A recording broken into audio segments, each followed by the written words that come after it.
Why did the ancient masters speak in riddles? Why did they veil their wisdom behind symbols, stories, and paradoxes? Why not just say it plainly? The answer is as ancient as it is profound, because some truths are not meant to be heard. They are meant to be unlocked. Imagine standing before the gates of an ancient temple, its stone walls etched with cryptic symbols, and its doors sealed not with locks, but with meaning. The initiates who entered these temples did not use keys forged of metal. They used understanding. The riddle was the gatekeeper. The answer, a transformation of the soul. Across cultures, from the Egyptian priesthood to the Greek mystery schools, from the cryptic parables of Jesus to the koans of Zen masters, the most sacred teachings were never given. They were hidden in plain sight, not because the masters were trying to deceive, but because they were trying to protect. You see, a truth spoken before it is earned becomes a burden, not a blessing. It can inflame the ego instead of liberating the spirit. And so, the sages spoke in riddles, not to confuse, but to awaken, not to hide, but to initiate. In this video, we are going to journey into the heart of this mystery. We'll explore why ancient wisdom traditions chose veiled language over direct instruction. We'll look at how riddles, symbols, and paradoxes function not as puzzles for the mind, but as alchemical tools for the soul. We'll uncover the hidden mechanics of mystery language and why it is still used today by those who walk the inner path. And most importantly, we'll learn how you can begin to understand these cryptic messages, not just with your intellect, but with the deeper intelligence that lies beneath thought. So let the rational mind be still for a while and allow your deeper awareness to step forward. Because the journey we're about to take is not about finding answers. It's about becoming the kind of being who no longer needs them. To understand why ancient masters spoke in riddles, we must first step into the world in which they lived, a world where knowledge was not information, but transformation. In the ancient world, wisdom was not something you read or heard. It was something you became. The great mystery traditions of Egypt, Greece, India, Persia, and China did not treat truth as an object to be possessed, but as a force that possessed you. And to approach such a force, unprepared, was considered dangerous. Take, for example, the Egyptian mystery schools. These were not universities in the modern sense. They were spiritual crucibles. Initiates underwent years of preparation before they were even shown a single glyph of sacred knowledge. Why? Because this knowledge wasn't meant to be memorized. It was meant to initiate an inner death and rebirth. The teachings were encoded in myths, like the death and resurrection of Osiris, in the architecture of pyramids, and in hieroglyphs, whose meanings changed depending on your state of consciousness. The riddles weren't puzzles for entertainment. They were gateways that tested your level of being. Similarly, in ancient Greece, the teachings of Pythagoras and Plato were veiled in allegory. Plato's allegory of the cave is not a literal story. It's a riddle that mirrors the process of enlightenment. The shadows on the wall, the painful ascent into the light, the return to liberate others. All of it is symbolic of stages in the soul's awakening. To grasp it intellectually is not enough. You must live it. Even the teachings of Jesus in the New Testament are steeped in parables, short, enigmatic stories that conceal as much as they reveal. When asked why he spoke in parables, Jesus replied, "To you it has been given to know the secrets of the kingdom of heaven, but to them it has not been given." This was not elitism. It was initiation. You see, the esoteric traditions were never concerned with mass communication. Their focus was initiation, the careful, step-by-step awakening of latent spiritual faculties. And riddles served as both key and gate. They ensured that the teachings would not be corrupted by those who sought power over transformation, knowledge without wisdom. But more importantly, They activated something inside the seeker, a sacred tension, a friction between the known and the unknown. In Zen Buddhism, this tension is formalized into the koan, a paradoxical statement like, "What is the sound of one hand clapping?" Or, "What was your original face before your parents were born?" These are not logical questions. They are designed to short-circuit the analytical mind, forcing the practitioner into a state of direct, non-dual awareness. Mystery languages, whether they take the form of riddles, symbols, parables, or paradoxes, operate on multiple levels. On the surface, they confound, but underneath they serve a deeper function. They draw the student inward. They create the conditions for an inner answer to arise, not from the brain, but from a place beyond thought. The masters of old understood something we have largely forgotten, that the truth is not a commodity to be delivered, but a state of being to be awakened. And just as fire cannot be taught to wood, only kindled, so too the riddles of the wise are not meant to teach you truth, but to ignite it. Now, with this foundation in place, we can begin to explore the core mechanics behind why this method works. How riddles and symbolic language don't just communicate truth, but transmit it on a deeper level of consciousness. To understand why the ancients encoded their teachings in riddles, we must shift our perception of what a teaching really is. A teaching is not simply a set of words or instructions. In the esoteric traditions, a true teaching is a vibration, an energetic transmission that interacts not just with the surface mind, but with the entire being of the listener. Words are merely the outer garment. The real message is cloaked within. Riddles, parables, and symbols are like encrypted messages that bypass the rational mind and speak directly to the soul. They are structured not to inform you, but to change you, to shift your vibration, to activate inner knowing. Let's take an example. The Zen koan. What is the sound of one hand clapping? To the logical mind, this is nonsense. There is no sound if one hand claps alone. But that's the point. The mind, in its habitual pattern, attempts to solve the question, like it would a math problem. When no solution is found, a kind of internal tension arises. The seeker is driven deeper, not outward, but inward. Eventually, if the student persists without seeking a logical conclusion, something extraordinary happens. The mind lets go. A gap appears. In that silence, deeper than thought, understanding dawns. But it's not a solution in the usual sense. It is a direct experience of insight, a flash of consciousness, unclouded by conceptual thought.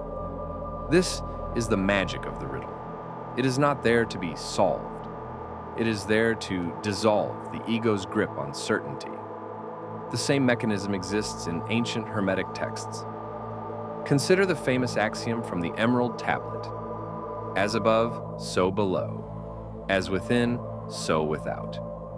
On the surface, it's poetic, but ponder it deeply and it begins to crack the shell of linear perception. It forces you to consider reality as holographic, interwoven, and alive with correspondence. Not just intellectually, but experientially. What begins as a phrase becomes a lens through which you see the entire world differently. Now, here's the deeper secret. The reason riddles were used is not just because they were harder to misuse. It's because the process of contemplating a riddle builds the very capacity needed to receive the teaching. Just as a muscle must resist weight to grow stronger, the spiritual faculties, intuition, inner stillness, pattern recognition, symbolic sight, must be challenged in order to awaken. If a master simply tells you a truth, your mind may grasp it, but your being remains unchanged. But if you must reach for it, struggle with it, sit with it, return to it again and again, then you are not merely learning the truth, you are becoming it. Riddles are initiatory tools. They are tests, yes, but more importantly, they are mirrors. They reflect your current level of consciousness. If a riddle seems meaningless, it is not because the riddle is empty. It is because the mirror has not yet been polished. This is why Gnostic texts often repeat cryptic phrases, why alchemical manuscripts are written in layers of metaphor, why mythologies across cultures echo the same archetypes in different forms. Each one is an invitation to see differently, to awaken the eye that looks not outward, but inward. The ancient masters knew that a truth directly spoken can often be a truth quickly forgotten, but a truth that must be discovered, that one is never lost. Because you didn't just hear it, you earned it. And in the process of earning it, something within you awakened. This awakening is not just a byproduct, it is the point. Let us now go deeper. If riddles are spiritual technologies, then the question arises, what exactly do they awaken within us? What lies dormant, waiting for that inner spark? To answer this, we must understand the concept of the two minds, a theme repeated across many esoteric traditions. The first mind is the surface mind, rational, linear, language-based. It analyzes, compares, judges. It is the mind trained by modern education, attuned to clarity, logic, and precision. But beneath this is a second mind, a deeper faculty, often called gnosis, higher intuition, or the silent witness. This mind does not process, it perceives. It does not reason, it knows. It is not bound by words or form. It sees the essence of things. The riddles of the ancients were crafted not for the surface mind, but for this deeper one. And the brilliance of the method is this. By frustrating the surface mind, they force you to access the deeper. Imagine trying to remember a word that's on the tip of your tongue. The more you consciously search, the more it escapes you. But the moment you stop trying, there it is. This is the principle at play. The riddle creates a friction that breaks the loop of linear thought, and in that pause, deeper perception can enter. This is also why ancient spiritual teachings are so often paradoxical. The Tao that can be spoken is not the true Tao. Form is emptiness, and emptiness is form. Lose yourself to find yourself. These are not linguistic games. They are precision tools designed to undo the rigid structures of conceptual thought. Because the sacred cannot be grasped with words, it must be experienced, and paradox opens the door. There's also a protective mechanism at work. Riddles serve as veils, spiritual encryption. In the Hermetic traditions, this was called the doctrine of concealment. Truths were not hidden from the unworthy out of arrogance. They were hidden out of mercy, because unearned knowledge is dangerous. Think of spiritual knowledge as a flame. In the hands of one who is prepared, it gives light. In the hands of one unready, it burns. Riddles act as a sacred filter, ensuring that only those who have cultivated the inner fire can hold the flame without harm. This is why even within ancient schools, teachings were delivered in stages. A student might be given a single phrase to contemplate for years. Only when they're being changed would the next key be offered. And often, the master would offer no answers, only more refined questions. The great Sufi mystics used poetry to accomplish the same end. Listen to Rumi. Try to explain love, and it disappears. Silence is the language of God. All else is poor translation. What can you do with statements like this? You cannot reduce them to mere logic. You must feel your way into them. And in doing so, something in you opens. These teachings are not simply about the divine. They participate in the divine. They are vessels through which the sacred moves, and you, in contemplating them, become part of the transmission. There is also an important psychological truth here. Riddles disarm the ego. The ego feeds on certainty, control, and conclusion. But a riddle says, "You do not yet know." It humbles you. It invites humility, stillness, and openness, all prerequisites for genuine spiritual insight. And so, through this process of internal struggle, surrender, and insight, something remarkable happens. The riddle no longer stands outside of you. It begins to live within you. It becomes a kind of inner compass, always pointing beyond the obvious, always inviting deeper seeing. This is not a passive process. It is active, alive, and initiatory. Each time you engage with symbolic or paradoxical language, you are exercising your inner eye, building the bridge between surface mind and soul wisdom. The ancient masters didn't just want to teach you truths, they wanted to teach you how to see. Because once that second sight is awakened, no more riddles are needed. You begin to see the sacred pattern in all things, and the world itself becomes the final riddle, one that answers you not with words, but with being. Now that we've explored the why behind the riddles, let's turn to the how. How can you apply this understanding in your own spiritual path? How can you begin to decode the cryptic teachings and, more importantly, awaken the deeper faculties they were designed to reach?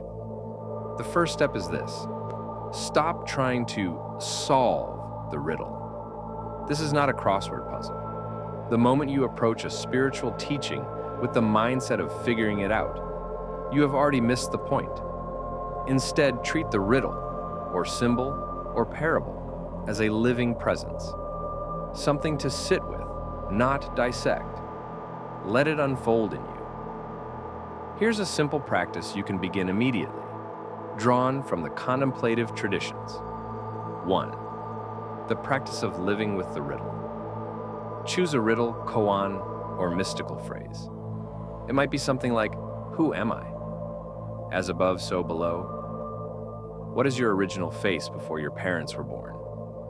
Write it down and keep it with you. Instead of analyzing it, let it accompany you throughout your day. Reflect on it while walking in silence or during meditation. Let it steep in your subconscious like tea leaves in water. Notice what it stirs in you, not just thoughts, but states. Do you feel frustrated? Still? Curious? Moved? The riddle is beginning to do its work. 2. Cultivating the witness riddles are meant to awaken the silent observer, the aspect of you that simply notices without grasping or judging. To strengthen this, begin a daily practice of inner stillness. Sit comfortably and watch your thoughts without following them. When a thought arises, note it, then let it go. Do not try to stop the mind, just witness it. Over time, you'll notice a subtle shift. You begin to identify less with the voice in your head and more with the presence behind it. This shift is what allows you to receive wisdom that lies beyond the surface of words. 3. Symbolic seeing. Start practicing symbolic awareness in everyday life. This is an ancient technique used by initiates across traditions. When you encounter a challenge or conflict, pause. Instead of reacting, ask, "What might this represent? What is life mirroring to me?" Treat the outer world as a dream, and every character or event as an aspect of your own psyche. Over time, you begin to see the archetypal patterns playing out, not just in myths, but in your relationships, your choices, your emotions. This symbolic perception rewires the brain, training it to see essence beneath appearance, and it makes you more sensitive to the subtle truths hidden in sacred texts and riddles.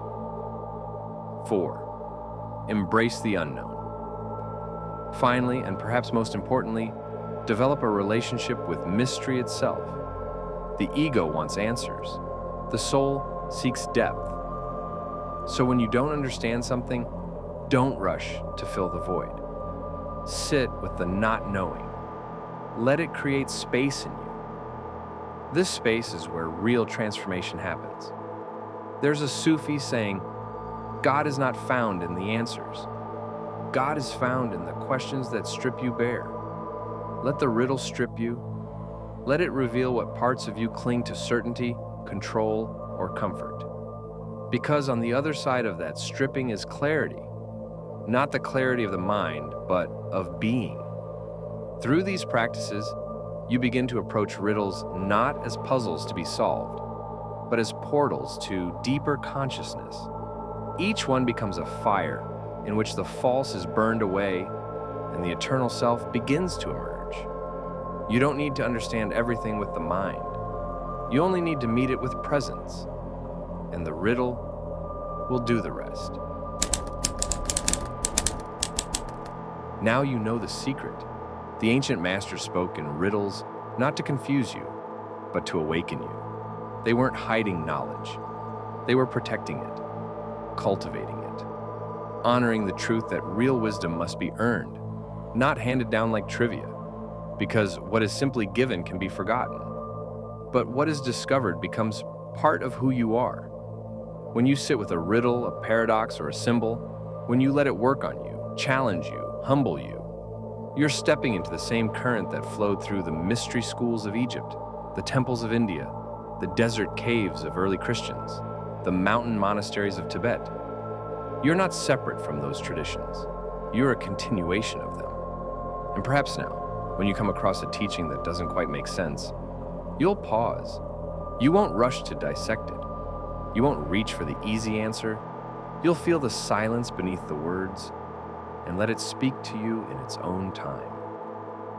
You see, the most profound truths are not spoken in plain language.